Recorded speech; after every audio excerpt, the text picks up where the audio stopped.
Right, ఇక మరికొద్ది సేపట్లోనే counting ప్రక్రియ ప్రారంభమవుతుంది. ఇదే అంశానికి సంబంధించి మరింత సమాచారం నిజామాబాద్ నుంచి మా ప్రతినిధి అంజయ్ అందిస్తారు.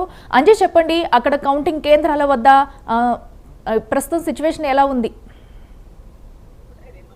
నిజామాబాద్ పార్లమెంటు సెగ్మెంట్ పరిధిలో ఓటింగ్ ప్రక్రియ మరికొద్ది సేపట్లో ప్రారంభం కానుంది. ఉదయం 7 గంటలకు ఈ ఓటింగ్ ప్రక్రియ అనేది ప్రారంభించనున్నారు. అయితే ఇది మధ్యాహ్నం 3 గంటల వరకు అంటే ఫలితాలు వెలువడే అవకాశం ఉన్నట్టుగా మనకు తెలుస్తా ఉంది. నిజామాబాద్ పార్లమెంటు సెగ్మెంట్ పరిధిలోని 7 అసెంబ్లీ సెగ్మెంట్ కు సంబంధించి 7 కౌంటింగ్ హాల్లను అయితే ఏర్పాటు చేశారు. అయితే మొత్తం గతంలో 2019 ఎన్నికల నేపథ్యంలో గతంలో నిజామాబాద్ పార్లమెంట్ సెగ్మెంట్ పరిధిలోని నిజామాబాద్, బోధన్, ఆర్మూరు, బాల్కొండ, నిజామాబాద్ అర్బన్ రూరల్ కు సంబంధించి మన డిచ్పల్లిలోని సిఎంసి కళాశాలలో కౌంటింగ్ ఏర్పాటు చేయగా, అయితే జగిత్యాల కొరతకు సంబంధించి జగిత్యాలలో గతంలో ఏర్పాటు చేశారు. అయితే ప్రస్తుతం ఇది నిజామాబాద్ పార్లమెంట్ కు సంబంధించి 7 అసెంబ్లీ స్థానాలు ఉన్నాయి. ఆ స్థానాలకు సంబంధించి పూర్తిగా కూడా డిచ్పల్లిలోని సిఎంసి కళాశాలలో కౌంటింగ్ కొనసాగనుంది. అయితే మొత్తం మీద ఈ కౌంటింగ్ కు సంబంధించి అధికార యంత్రాంగం అయితే పూర్తి ఏర్పాట్లు చేసింది.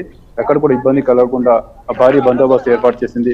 పూర్తిగా కౌంటింగ్ కు సంబంధించి కౌంటింగ్ కేంద్రాలకు 2 కిలోమీటర్ల మేర పూర్తిగా పోలీసులు అయితే రూట్ మ్యాప్ ఏదైతే ఉందో రూట్ మ్యాప్ పూర్తిగా పోలీసులు పహారా అయితే కొనసాగుతా ఉంది. ఎక్కడ కూడా ఇబ్బందులు కలగకుండా అయితే వీళ్ళు పోలీసులు అయితే గట్టి బందోబస్తు ఏర్పాటు చేశారు. అయితే నిజామాబాద్ అర్బన్ రూరల్ సెగ్మెంట్ పరిధిలో పోలింగ్ ఓట్ల లెక్కింపు కోసం 20 చొప్పున టేబుల్ ఏర్పాటు చేశారు. అలాగే జగిత్యాల, కొరుట్ల, బోధన్, బాల్కొండ 5 కాన్స్టిట్యున్సీకి సంబంధించి 18 టేబుల్ అనేది ఏర్పాటు చేశారు. అయితే మొత్తం మీదుగా నిజామాబాద్ పార్లమెంటు పరిధిలో 17 లక్షలకు పైగా ఓటర్లు ఉండగా 12 లక్షలకు పైగా ఓటర్లు తమ ఓటు హక్కును వినియోగించుకున్నారు. అయితే ఈ ఓట్ల లెక్కింపు కార్యక్రమం పూర్తిగా 15 రౌండ్లలో కొనసాగనుంది.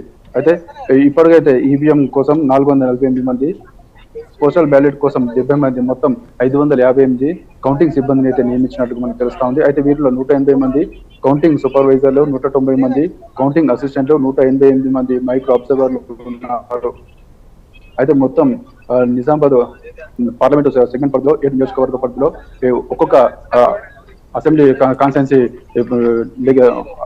కాన్స్టిట్యున్సీకి సంబంధించి ఫలితాలను ఒక్కొక్కటిగా అధికారులు అయితే వెలువడే అవకాశం ఉన్నట్టు మనకు తెలుస్తా ఉంది. అయితే ప్రతి కౌంటింగ్ టేబుల్ వద్ద నియోజకవర్గ వివరాలు తెలిసేందుకు సైతం పోలీసు మన ప్రత్యేక ఫ్లెక్సీలు అయితే ఏర్పాటు చేశారు.